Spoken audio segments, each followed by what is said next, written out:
그러면 오늘 주시는 본문 말씀을 함께 봉독하도록 하겠습니다. 창세기 1장입니다.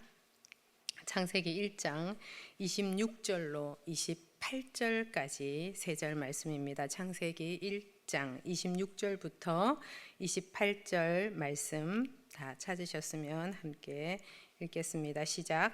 하나님이 이르시되 우리의 형상을 따라 우리의 모양대로 우리가 사람을 만들고 그들로 바다의 물고기와 하늘의 새와 가축과 온 땅과 땅에 기는 모든 것을 다스리게 하자 하시고, 하나님이 자기 형상 곧 하나님의 형상대로 사람을 창조하시되 남자와 여자를 창조하시고, 하나님이 그들에게 복을 주시며 하나님이 그들에게 이르시되 생육하고 번성하여 땅에 충만하라.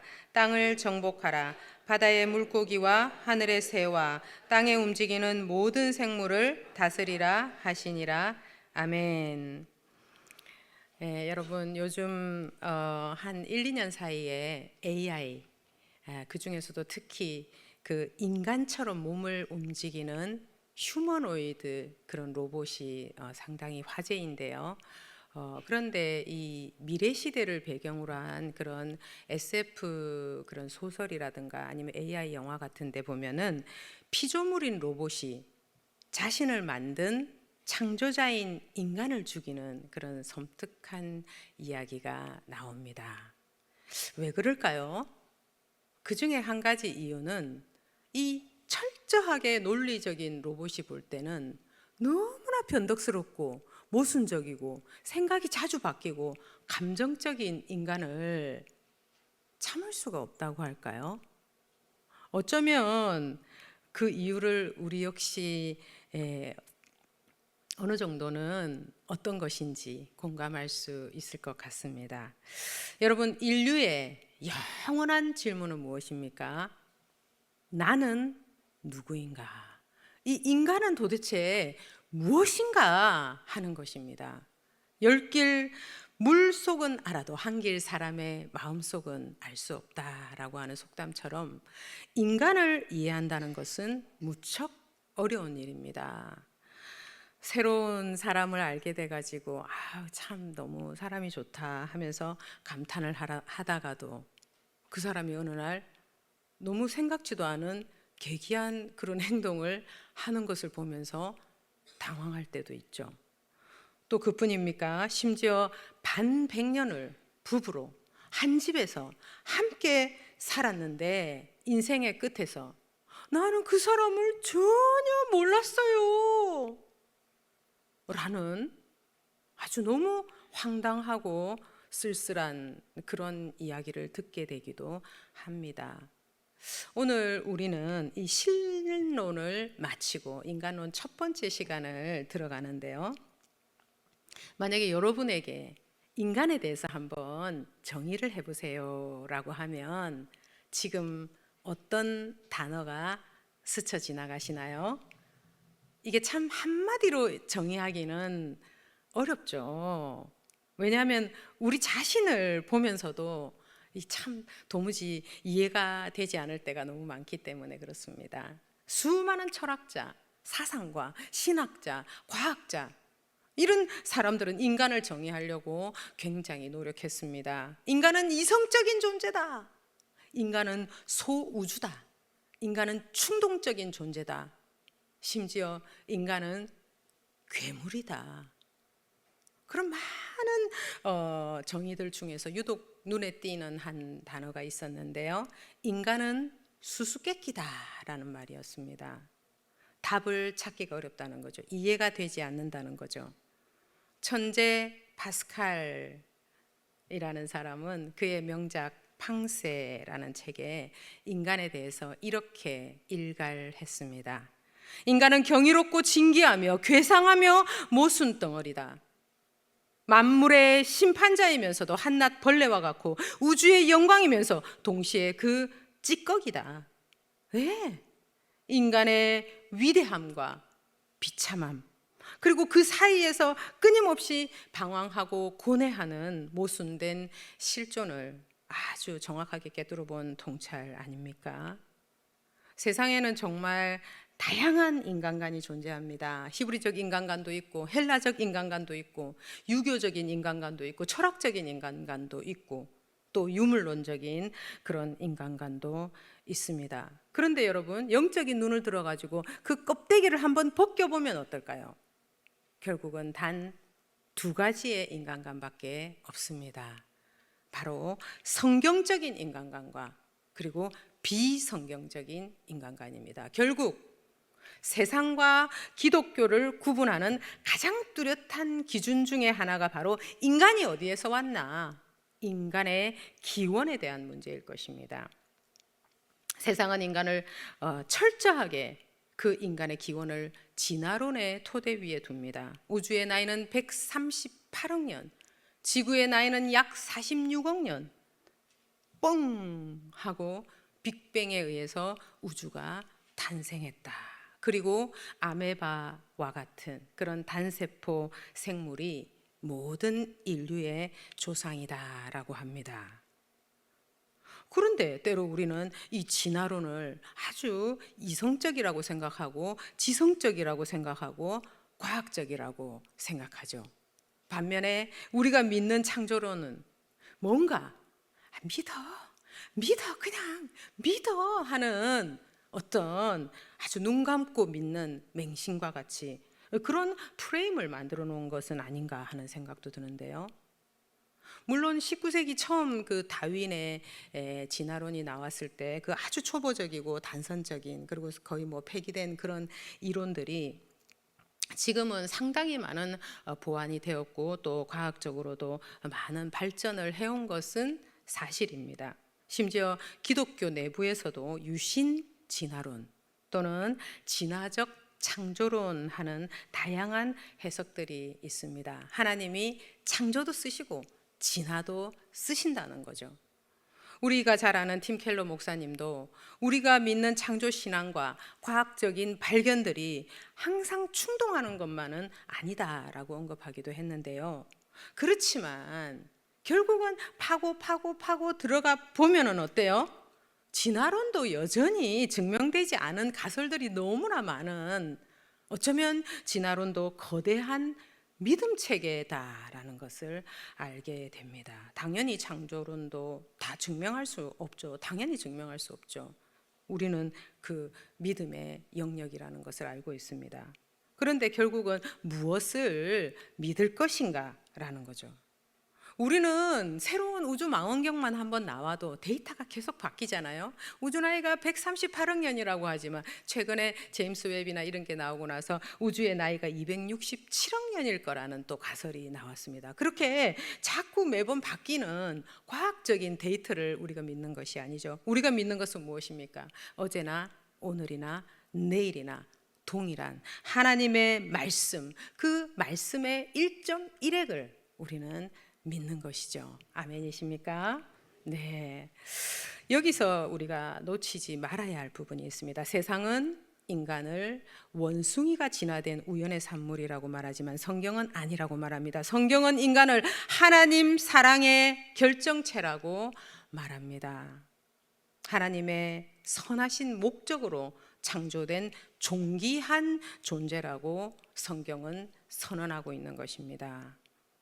아까 타임지에서 잠깐 진화 전쟁이라는 특집 표지를 잠깐 보셨는데요.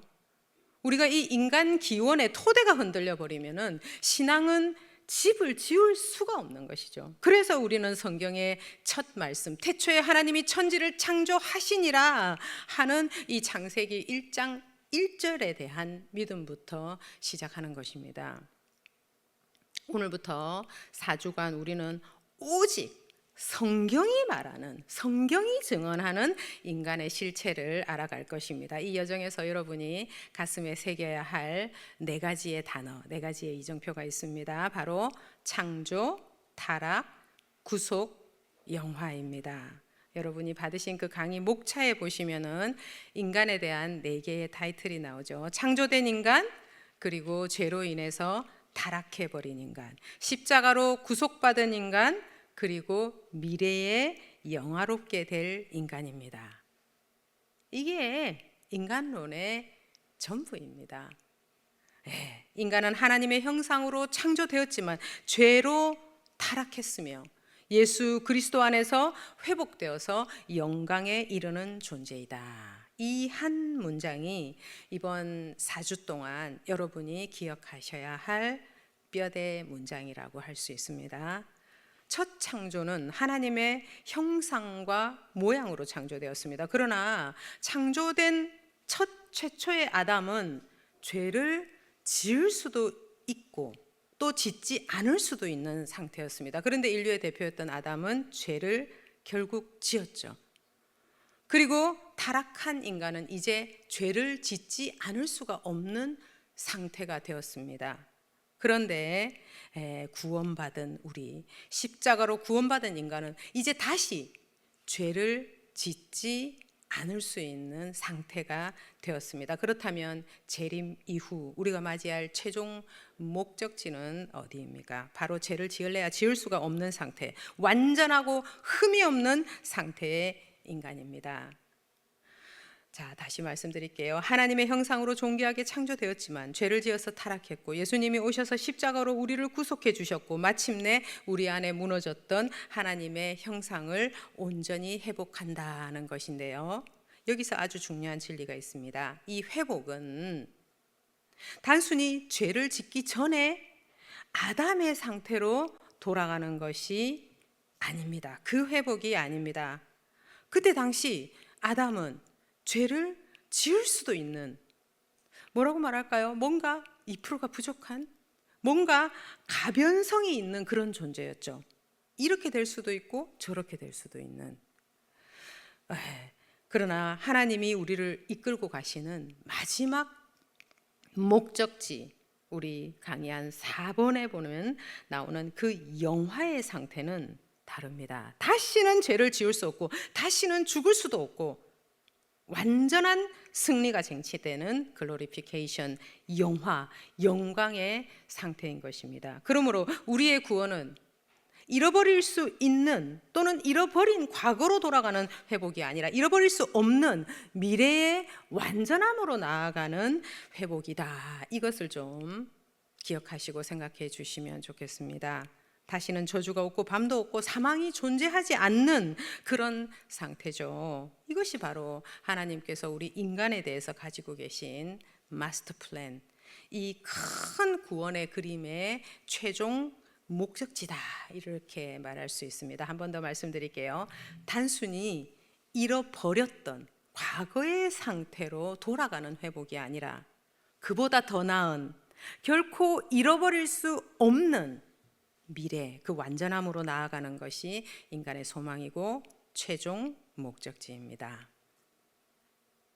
이 네 가지의 인간 단계 중에서요, 인간의 실존을 이해하는 가장 아프고도 핵심적인 지점이 바로 두 번째, 죄를 지은 인간입니다. 그래서 항상 인간론을 논할 때 빼놓을 수 없는 짝꿍이 바로 죄론입니다. 하마르티올로지, 죄를 다루는 것이죠. 우리는 하나님의 형상으로 존귀하게 창조되었지만 죄로 인해서 깨진 거울처럼 그 형상이 망가져 버렸고 그 죄로부터의 구원과 회복과 완성이 사실은 성경 66권 전체를 관통하는 내용이라고 해도 결코 과언이 아닌 것입니다. 예수님도 병을 고쳐주시고는 다시는 죄를 짓지 말라라고 말씀하셨죠. 우리가 성경을 배우고 인간론을 배울 때 이 죄에 대한 문제를 반드시 다루어야 하는 이유가 무엇입니까? 그것을 다루지 않고는 지금의 모순된 우리의 모습을 절대로 이해할 수 없기 때문입니다. 그런데 이 죄에 대한 부분은 우리가 다음 시간에, 다음 주에 좀 더 상세하게 알아볼 것입니다. 여러분, 일반적인 세상에서도 이 인간에 대한 이해는 가벼운 문제가 아니죠. 한 개인이나 국가가 인간에 대해서 어떤 관을 가지고 있느냐에 따라서 뭐 정치에 대한 문제, 사회에 대한 문제, 모든 바라보는 문제가, 세계관이 다 달라지기 때문인데요.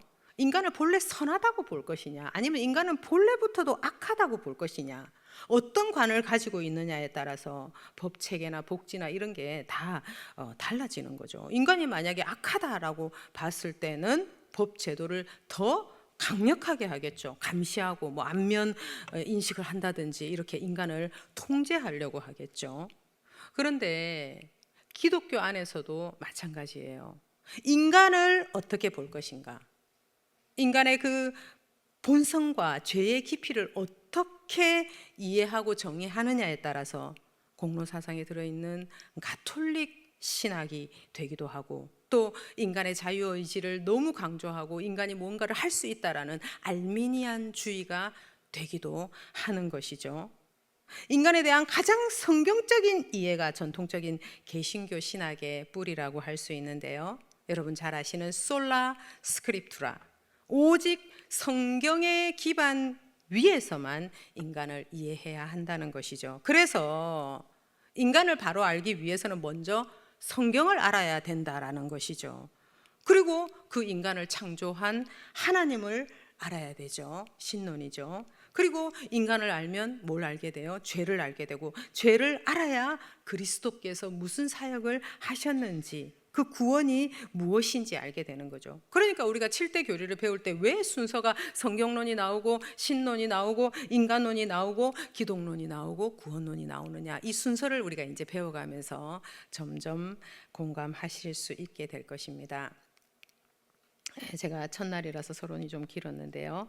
자, 그러면 오늘 인간론 첫 번째 주제인 창조된 인간에 대해서 알아보겠습니다. 오늘 강의에서는 두 가지를 기억하셔야 됩니다. 첫 번째는 인간의 시작은 어디부터인가, 인간의 기원에 대한 주제이고요. 그리고 두 번째는 인간은 무엇으로 이루어져 있는가, 인간의 구성에 대한 내용입니다. 먼저 인간의 기원입니다. 소크라테스가 이런 유명한 말을 했죠. 너 자신을 알라. 그런데 여러분, 우리가 어떻게 하면 나 자신을 알 수 있습니까? 내가 누구인지 모른다는 것을 아는 것이 나를 아는 것이다라고 소크라테스가 대답을 했다라고 하는데요.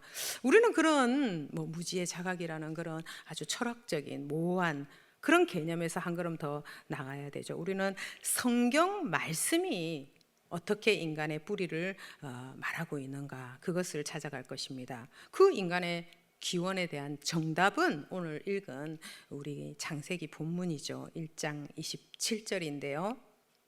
기독교 인간론에 있어서 다 암송하고 계시겠지만 이 세 절은 너무너무 중요합니다. 아무리 강조해도 지나치지 않는 말씀이고 또 우리 믿음의 기본입니다.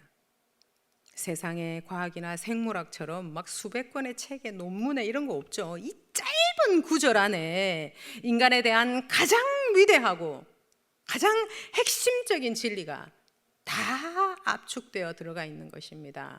그 핵심이 뭡니까? 인간은 창조된 존재다, 인간은 피조된 존재다 라는 선언입니다.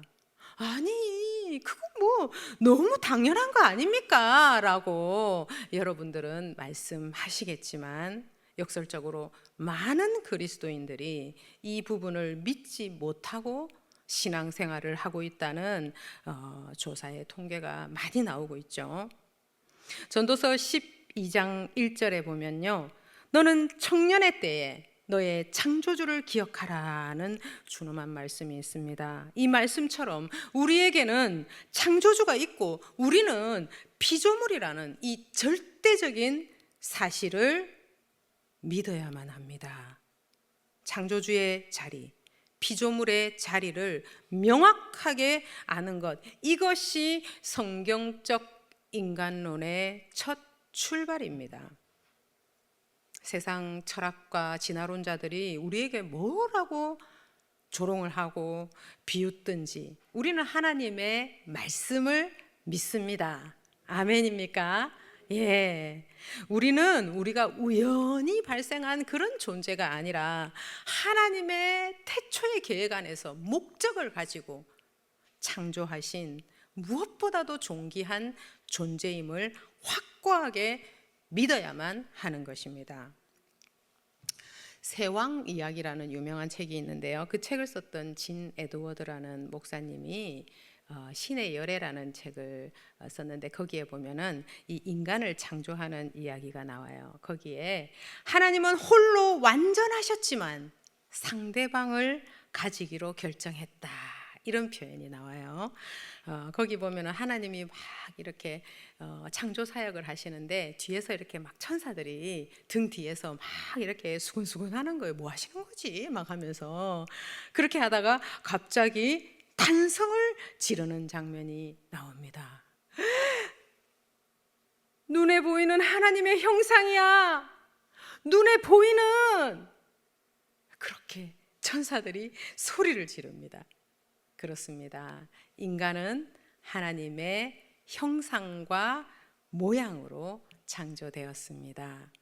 창세기 1장 26절 방금 읽으신 부분, 하나님이 이르시되 우리의 형상을 따라 우리의 모양대로 우리가 사람을 만들고, 여기서 형상과 모양이라는 말은 히브리어로 형상은 젤렘, 모양은 데무트라고 하는데요. 이 두 단어가 물론 조금의 다른 개념이 있지만 굳이 구분할 필요는 없습니다. 거의 같은 의미, 강조의 의미, 반복의 의미라고 보셔도 무방합니다. 그런데 오늘 이 중요한 하나님의 형상이라는 말에서 여러분이 꼭 기억하셔야 할 단어는 히브리어도 아니고 헬라어도 아니고, 읽고 오신 분이 없으신가요? 네, 맞습니다. 라틴어입니다. 한번 따라해 볼까요? 이마고데이. 이마고데이. 하나님의 형상이라는 뜻입니다. 이미지라는 말이 이 이마고라는 말에서 나왔죠. 이 이마고데이는 인간론 오늘 첫 시간의 핵심 개념입니다. 그러면 하나님의 형상이라는 이 이마고데이라는 신학적인 단어가 함의하는 것은 무엇인데요? 이 한 단어 안에는 여러 가지 의미가 들어 있습니다. 영적인 능력, 도덕적인 능력, 정신적인 능력, 뭐 여러 가지 속성들이 들어 있지만 그 중에서 세 개의 단어를 오늘 기억했으면 좋겠습니다. 통치성, 관계성, 존엄성인데요. 통치성은 아까 우리가 읽은 본문처럼 바다와 하늘과 땅과 땅에 기는 모든 것을 다스리라 하신 것처럼 인간은 하나님의 대리 통치자적 형상을 가지고 있다는 것입니다. 킹십, 왕권을 주셨다는 거죠. 가정을 다스리고, 직장을 다스리고, 재정을 다스리고, 시간과 환경을 다스리고, 무엇보다도 죄를 다스리는 존재입니다. 그리고 관계성이라는 것은 사람이 혼자 있는 것이 좋지 아니하니라고 하시면서 남자와 여자를 만드신 것처럼 인간은 하나님과 인간, 그리고 인간과 인간이 교제하는 관계적인 존재입니다. 인간은 사회적인 존재, 그리고 삼위의 하나님처럼 공동체적 존재의 형상을 닮았다는 것이죠. 통치성, 관계성, 그리고 마지막으로 존엄성은 인간의 존재 그 자체가 존엄하다는 겁니다. 그러니까 다른 사람의 피를 흘리면 그 사람의 피도 흘린다. 이것은 하나님이 자기 형상대로 지었기 때문이다 라고 창세기 9장 6절에 보면 분명히 말씀하십니다. 그 누구도 함부로 취급당하기에 합당한 사람은 아무도 없습니다. 힘이 있다고 하더라도 그리스도인이라면 절대로 갑과 을이 있으면 안 되는 것이죠. 서로를 귀하게 대해야 합니다. 19세기 영국의 그 유명한 윌리엄 윌버포스가 노예 제도를 폐지를 주장할 때 바로 이 이마고데이, 저들도 하나님의 형상 아닙니까? 라고 말했죠. 어떤 사람이라도 그 존재 자체가 존귀하다고 성경은 말씀하고 있는 것입니다. 태초부터 시작된 하나님의 사랑이 우리의 만남을 통해 열매를 맺고 당신이 이 세상에 존재함으로 인해 우리에겐 얼마나 큰 기쁨이 되는지. 이마고데이, 이것이 인간에게 가장 독특한 것이고 동물과 기타 모든 피조물과 인간을 구분해주는 핵심인 것입니다. 심지어 천사들도 그 영예를 갖지 못했기 때문에 베드로전서 1장에 보면 천사들이 성도의 영광을 흠모한다, 갈망한다, 살펴본다 라고 하잖아요. 이 이마고데이, 하나님의 형상은 한마디의 단어로 딱 떨어지게 설명할 수 없는 아주 깊은 의미입니다. 통치, 관계, 존엄, 이 세 단어를 오늘 기억해 주시면 좋겠습니다. 하나님의 공유적인 속성을 공유하고 있다는 것이죠. 우리가 신적 능력을 받았다는 것입니다. 예수님께서도 요한복음에 보면 내가 너희를 신이라고 하지 않았느냐, 시편 82편에도 너희들은 신들이며 다 지존자의 아들들이다라는 이런 표현이 나오죠. 세상은 인간을 진화된 유인원이라고 부르지만 성경은 인간을 이마고데이라고 부릅니다. 여러분 옆에 하나님의 형상이 계십니다. 우리 한번 라틴어로 불러볼까요? 당신은 이마고데이이십니다. 당신은 이마고데이이십니다. 예, 인간 창조에서 두 가지를 알아보았습니다. 첫 번째, 인간은 창조되었다. 창조되었는데 어떻게 창조되었습니까? 이마고데이, 하나님의 형상으로 창조되었습니다. 그러면 하나님은 왜 인간을 창조하셨는데요? 인간 창조의 목적은 무엇입니까? 삼위일체의 하나님은 외롭거나 사귐이 필요해가지고 우리를 창조하신 것이 아니죠. 하나님은 결핍이 없으십니다. 그러나 하나님은 자신의 영광을 위해서 그 영광을 드러내는 어떤 존재로 인간을 창조하셨다라고 성경은 말씀하십니다. 함께 읽겠습니다. 이사야서 43장 7절 말씀 자막을 보셔도 좋겠습니다. 시작. 내 이름으로 불려지는 모든 자 곧 내가 내 영광을 위하여 창조한 자를 오게 하라. 그를 내가 지었고 그를 내가 만들었느니라. 아멘. 하나님께서 영광을 반사하시기 위해서 우리를 만드셨군요. 그러면 자동으로 우리가 살아가는 이유, 우리 삶의 존재 목적도 아주 분명해지는 거죠.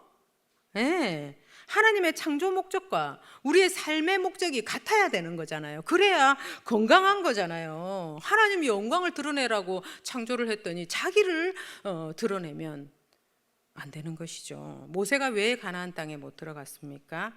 하나님께서 말로 하라고, 말로. 그런데 어떻게 했어요? 지팡이로 반석을 2번 팍 쳤죠. 그 사건에 대해서 하나님이 어떻게 말씀하십니까? 하나님의 영광을 드러내지 않았다, 그런 표현을 쓰시잖아요. 하나님 말씀대로 되는 게 하나님의 영광을 드러내는 것입니다. 그러면 우리 어떻게 말씀대로 살아야 되는데요? 우리가 평생 읊조려야 할 아주 단순한 말씀이 있습니다. 아마 우리 여기 TMC 우리 동반자들은 다 암송하고 있는 말씀일 것 같은데요. 한번 찾을까요? 고린도전서 10장 31절입니다. 고린도전서 10장 31절 말씀. 다 찾으셨으면 함께 읽겠습니다. 고린도전서 10장 31절 시작. 그런즉 너희가 먹든지 마시든지 무엇을 하든지 다 하나님의 영광을 위하여 하라. 아멘.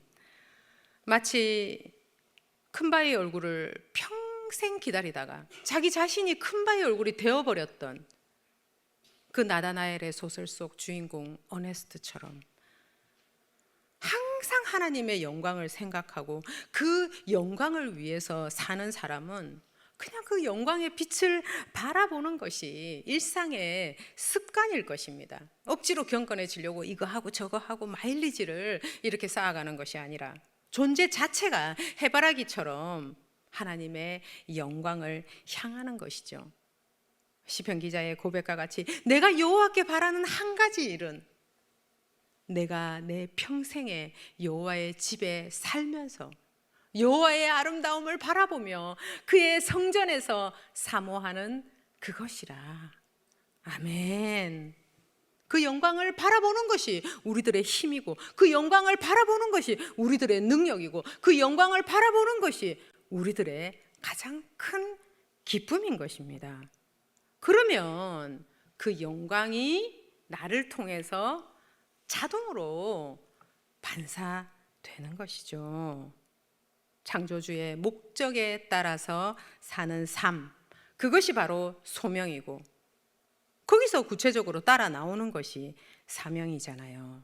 내가 이 땅에 존재하는 이유 무엇입니까? 내 삶을 통해서 하나님의 어떠하심이, 하나님의 영광이, 하나님의 그 공유적 속성이 드러나게 하는 것입니다.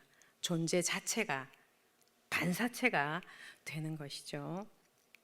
자, 한 번 더 정리하겠습니다. 인간론 두 가지 주제 중에서 첫 번째, 인간의 기원을 저희가 살펴봤습니다. 세 가지를 알아봤습니다. 첫 번째, 인간은 창조되었다. 두 번째, 그 창조는 어떻게 하나님의 형상 이마고데이로 창조되었다. 세 번째, 그 창조의 목적은 하나님의 영광을 위해서다. 잘 정리되셨죠? 예. 자, 두 번째 알아볼 것은요, 인간을 구성하는 구성 요소인데요. 여러분, 꽃을 한번 떠올려 보세요. 꽃은 몇 개로 구성되어 있을까요? 우리가 보기에 꽃은 이렇게 꽃받침이 있고 꽃잎이 있고 암술이 있고 수술이 있고 이렇게 하면은 4개로 구성됐다, 이렇게 말할 수 있겠죠.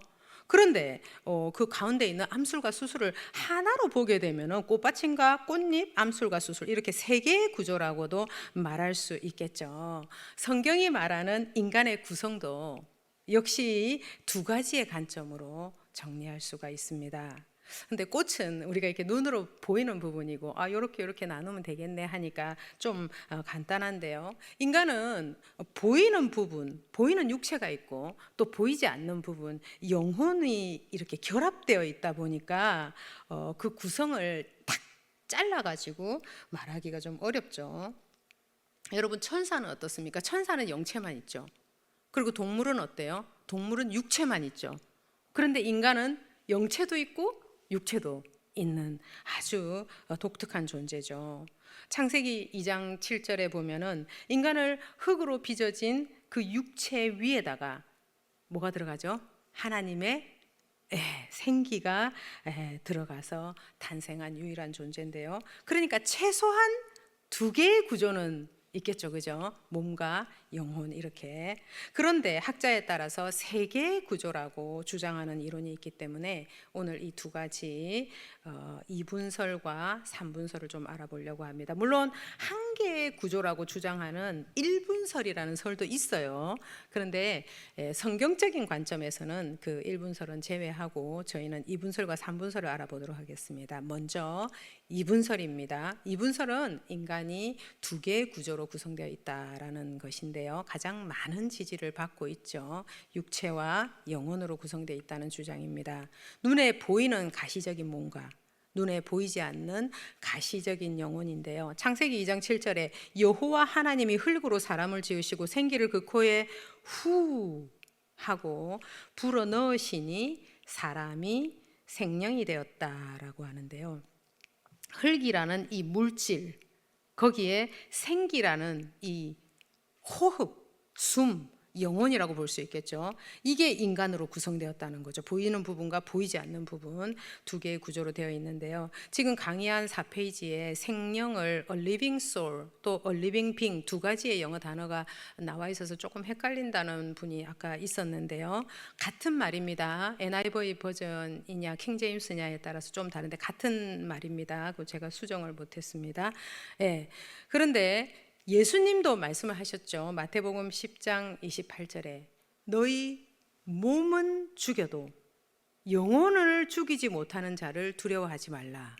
정확하게 몸과 영혼이 나누어져 있다는 것을 말씀하신 거죠. 이거 외에도 성경에 너무나 수많은 구절이 몸과 영혼, 이렇게 두 개로 나누어져 있는 내용이 너무나 많이 나옵니다. 그런데 지금 이 이분설에 대한 얘기를 들으면서 어떤 분은 굉장히 답답하실 거예요. 아니, 몸과 영혼 두 개로 구성되어 있는 거 다 알고 있는데 왜 이렇게 설명하고 또 설명하나? 근데 아니라고 주장하는 사람이 있기 때문에 이 이분설이 또 하나의 학설이고, 그러면 어떻게 주장하는데요? 세 개의 부분으로 구성되어 있다라고 주장합니다. 그래서 그 세 개는 무엇입니까? 삼분설은 영과 혼과 육, 이렇게 세 개로 나누어진다는 거죠. 아마 여기에 계시는 성도님들 중에서도 삼분설에 동의를 하거나 나는 삼분설을 지지합니다라는 분들이 있을 수 있다고 생각을 합니다. 그 이론을 뒷받침하는, 삼분설을 뒷받침하는 성경 말씀이 있는데요, 우리가 잘 아는 구절입니다. 히브리서 4장 12절에 보면은 혼과 영과 및 관절과 골수를 찔러 쪼개기까지 하며 할 때 혼과 영과 그리고 관절과 골수로 나가죠. 그러니까 혼하고 영하고 따로다. 혼은 생각이나 감정이나 어떤 이성적인 이런 영역이라면, 영은 하나님과 교제하고 예배하고 하는 좀 더 고차원적인 영역, 종교적인 영역이라는 거죠. 데살로니가 전서 5장 23절도 많이 예를 드는데요, 너희 영과 혼과 몸을 거룩하게 보전하라 할 때 이 영과 혼을 분리된 것으로 해석하는 것이 삼분설입니다. 그런데 이 부분에 대해서 이분설을 지지하는 학자들은 이것을 반박하는 것이죠. 왜냐하면은 원래 용어를 보면 구약의 히브리어, 헬라어, 다 이렇게 또 신약의 헬라어, 이 언어들이 저희 이제 강의 안에 나오지만 이 루아어나 네페시 그리고 푸뉴마나 푸시케, 이것이 다 성경 전체에서 혼용해서 쓰고 있다라는 예를 너무 많이 찾아서 결국은 영과 혼이 같은 것이다. 영도 영혼이고 혼도 영혼이다. 이게 이분설이란 말입니다. 저는 사실 개인적으로 이 이분설하고 삼분설에 대해서 어떤 것이 꼭 맞다, 이런 칼을 탁 자르듯이 이렇게 말할 수 없다라고 생각해 왔었는데요. 근데 제가 이제 어떤 자리에 가게 돼가지고 어떤 그 삼분설을 굉장히 뭐 10년, 20년을 연구하신 그 선교사님이 그 자리에 앉으셔가지고 막 피를 토하듯이 얘기를 하는 거예요. 그런데 자기는 이렇게 상담을 할 때 그 사람의 이 영과 혼의 상태를 안다는 거예요. 여기까지는 뭐 그런가 보다 했는데 그 뒤에 얘기가 조금 뭐라고 하냐면은 이 영이 몇 퍼센트인지 혼이 몇 퍼센트인지 잘 그걸 안다는 거예요.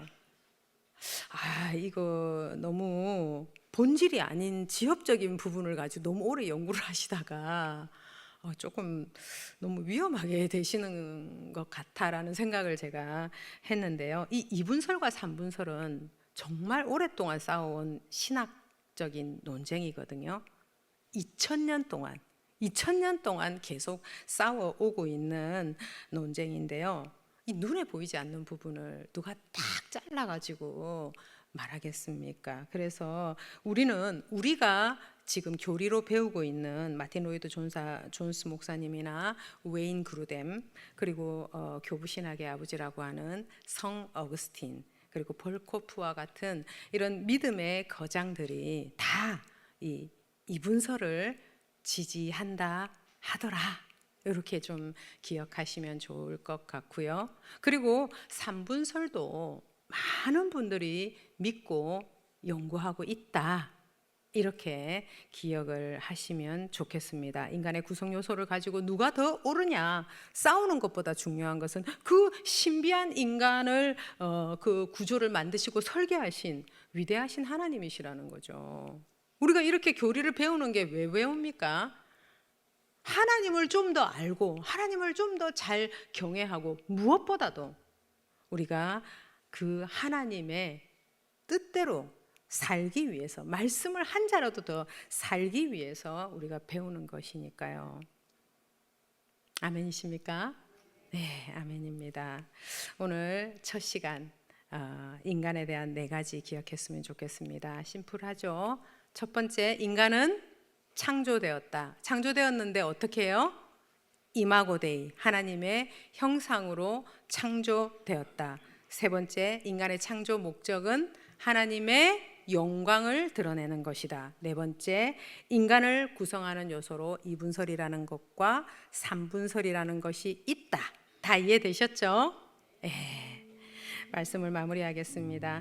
하나님 형상, 우리 인간은 이마고데이, 하나님의 형상으로 창조된 신적인 존재였는데 죄가 들어오면서 그 형상과 모양을 잃어버렸습니다. 그래서 도무지 이해가 안 되는 모순투성이의 존재가 된 것입니다. 너무나 고귀하면서도 너무나 비참한 존재. 그러나 구원받은 인간은 이제 그 형상을 회복해 가는 것입니다. 그런데 그 회복은 죄 짓기 전 첫 번째 아담, 그 인간의 원형, 그 아담을 닮아가는 것이 아니라 바로 죄가 없으신 두 번째 아담, 보이지 않는 하나님의 보이는 형상 예수 그리스도를 닮아가는 것이라는 것입니다. 그리고 언젠가 우리는 이제 더 이상 깨진 거울같이 왜곡된 것이 아니라 얼굴과 얼굴을 대하여 보듯이, 그리고 주께서 나를 아신 것 같이 나도 온전히 아는 그 영광의 날이 반드시 올 것이라는 것을 기억하고 소망해야겠습니다. 아멘. 그렇기 때문에 우리는 오늘도 내일도 모레도 오직 예수 그리스도만 높이고 그저 오늘 우리에게 주신 한 말씀을 붙잡고 씨름하고 몸부림치면서 그렇게 한 걸음 한 걸음 걸어갈 때에 하나님의 형상 이마고데이, 그렇게 우리들이 다시 빚어지고 우리들이 이 어두운 세상 속에서 빛이 될 것이라고 믿습니다. 아멘. 함께 찬양을 올려드리도록 하겠습니다. 예수 닮기를.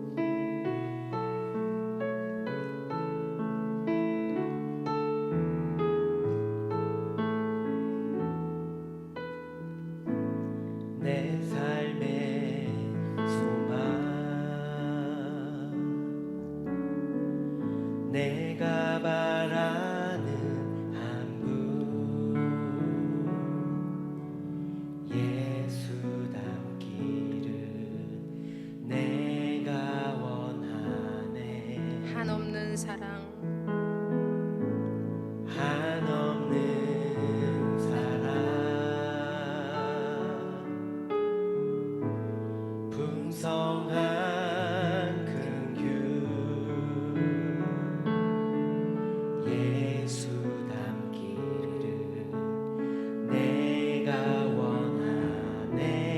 예수 닮기를, 예수 닮기를, 예수 보기를, 예수만 높이길 내가 원하네.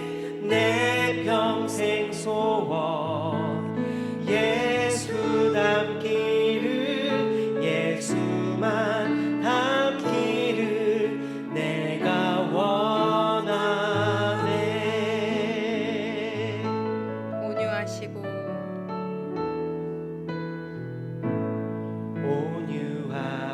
온유하시고 겸손하신 성품, 예수 닮기를 내가 원하네. 자비하시고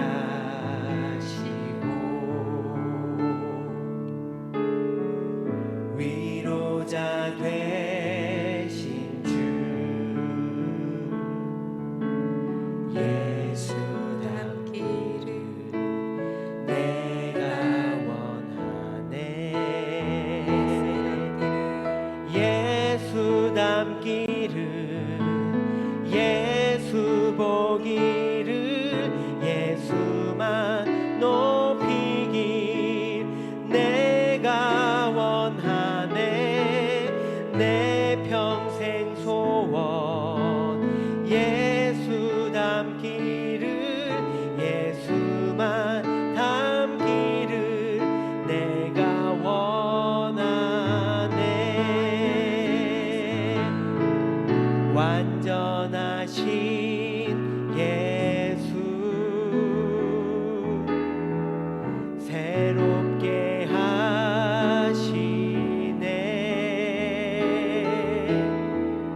연약한 내 영혼 온전하게 되리.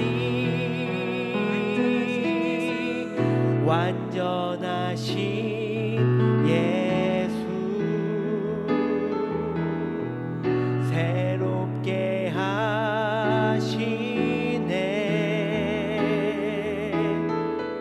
연약한 내 영혼 온전하게 되리. 예수 담기를 예수 보기를 예수만 높이길 내가 원하네.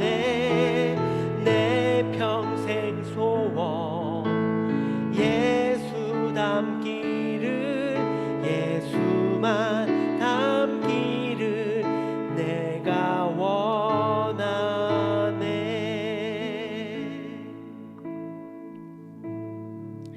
저희들 기도하시겠습니다. 여러분, 인간은 이마고데이, 하나님의 형상으로 창조되었는데 죄로 인해서 이 이마고데이가 산산조각이 났습니다. 그러나 구원받은 인간에게는 소망이 있습니다. 그것은 아담으로 회복하는 그저 현상 유지가 아닙니다. 그보다 훨씬 더 위대한 소망이 있다는 것을 오늘 우리는 알았습니다. 우리 자신도 이해가 가지 않는 이 변덕스럽고 모순된 존재가 아니라 주님께서 나의 사랑, 나의 완전한 자야 라고 부르시는 바로 그 실체가 되는 것입니다. 이 벅찬 소망을 주신 주님께 우리 감사했으면 좋겠습니다. 그리고 우리 이렇게 간구하십시다. 주님, 매일매일의 작은 죄들을 이기게 하여 주시옵소서. 그래서 저희들 예수 그리스도를 더 닮아가게 해 주십시오. 나와 내 가정, 가족들 한 사람 한 사람, 그리고 이 땅의 그리스도인들이 모든 영역에서 먹든지 마시든지 무엇을 하든지 하나님의 영광을 드러내고 그 생명의 빛을 반사하게 해달라고 우리 함께 기도하시겠습니다. 주여, 하나님 아버지, 인간론 첫 시간을 통하여 우리들이 얼마나 아름다운 하나님의 형상과 모양으로 창조되었는지, 우리들이 얼마나 존귀한 존재인지 알게 해주시니 감사합니다. 우리는 우연히 발생한 우연의 산물이 아닙니다. 우리는 하나님의 크신 계획 안에서 하나님의 사랑으로 창조된 존재입니다. 우리에게는 주인이 있습니다. 우리에게는 우리를 만드신 분이 있습니다. 우리를 끝까지 사랑하시는 아버지가 계십니다. 우리의 죄로 인하여 우리의 그 하나님의 형상이 다 깨진 거울처럼 망가져 버렸지만 주님께서 우리를 끝까지 포기하지 않으시고 그 구원의 길로, 그 회복의 길로 인도하시니 그 은혜에 감사를 드립니다. 주님, 저희들 하나님의 그 참된 형상이신 예수 그리스도를 닮아가게 하여 주시옵소서. 그리스도의 장성한 분량까지 자라가게 하여 주시옵소서. 먹든지 마시든지 또 일하든지 교제하든지 무엇을 하든지 바로 하나님의 영광을 위하여 하게 하여 주시옵소서. 성령 충만하게 하시고 우리 각자에게 주신 그 사명을 넉넉히 거뜬히 감당할 수 있도록 힘주시고 인도하여 주시옵소서. 하나님이 자기 형상, 곧 하나님의 형상대로 사람을 창조하시되 남자와 여자를 창조하시고, 아멘. 하나님 아버지, 태초부터 우리를 계획하시고 이마고데이, 하나님의 형상으로 창조해 주신 그 크신 사랑에 감사드립니다. 죄로 인해서 스스로 파괴되어서 우리가 죽을 수밖에 없는 상황이었는데 그 사망 골짜기에서 우리를 건져내 주시고 영원한 생명의 길, 영생의 길로 인도하시는 그 놀라운 구속, 그 구원의 여정에 감사와 찬양을 올려드립니다. 주님, 저희들 일평생 예수 그리스도를 닮아가게 하여 주시옵소서. 날마다 그 말씀을 먹고 묵상하고 순종하고 살아내므로 하나님의 형상을 회복하게 하시고 주님의 그 영광된 복된 존재를 누리게 하여 주시옵소서.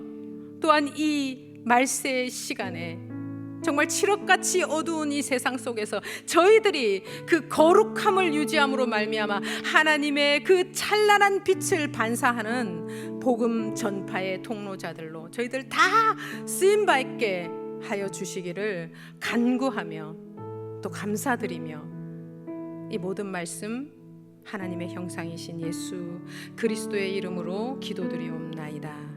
아멘.